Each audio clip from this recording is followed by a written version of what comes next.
Islamic Research Center.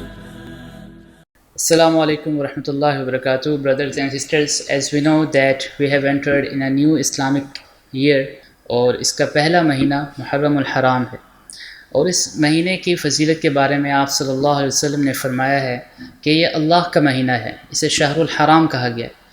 اب ہم اس کو سمجھنے کے لیے ایک مثال کا استعمال کرتے ہیں۔ جیسے اللہ تعالیٰ نے اپنی کتاب کو کتاب اللہ کہا ہے، اس کا یہ معنی ہے کہ اللہ کی کتاب جیسی اور کوئی کتاب دنیا میں ہے ہی نہیں۔ اسی طرح نبی اللہ یعنی اللہ کے نبی، تو اس کی مثال یہ ہے کہ اللہ کے نبی جیسے کوئی اور شخصیت اس پوری کائنات میں ہو ہی نہیں سکتی۔ اسی طرح اس شہر کو یعنی اس مہینے کو شہر اللہ کہا گیا ہے۔ اس کا مطلب یہ ہے کہ اس مہینے جیسا اور کوئی مہینہ ہے ہی نہیں فضیلت میں، اور اس کی ایک بڑی وجہ یہ بھی ہے کہ یہ اس اسلامک سال کے آغاز کا مہینہ ہے، پہلا مہینہ۔ جیسے ہمارے سال کا آغاز ہوگا ویسے ہی ہمارا سال گزرے گا، تو ہمارا آغاز بہترین ہو، اس لیے اس مہینے کا نام بھی محرم الحرام رکھا گیا ہے۔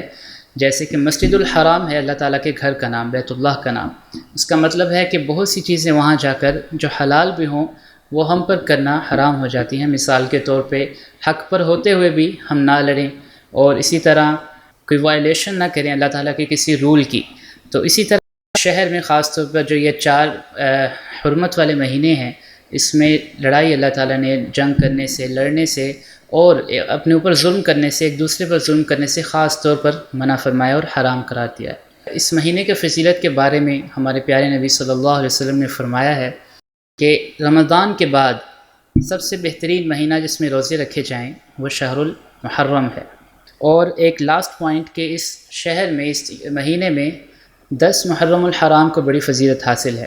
10 محرم الحرام کو آپ صلی اللہ علیہ وسلم خود روزہ رکھا کرتے تھے، اس وجہ سے کہ اس مہینے میں اس تاریخ کو حضرت موسیٰ علیہ السلام کو اللہ تعالیٰ نے فرعون سے نجات دی تھی، تو اسی کی وجہ سے ہمارے نبی پاک صلی اللہ علیہ وسلم 10 محرم کو روزہ رکھتے تھے۔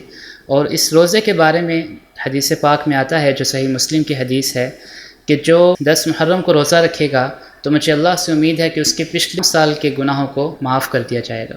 اور پھر تاکہ یہود سے، نصارہ سے ہم ڈیفرنٹ ہوں، تو اس لیے آپ صلی اللہ علیہ وسلم نے فرمایا کہ یا تو آپ 9 یا 10 کا روزہ رکھ لیں، یا 10 اور 11 کا، یعنی کہ ہم 2 روزے رکھیں۔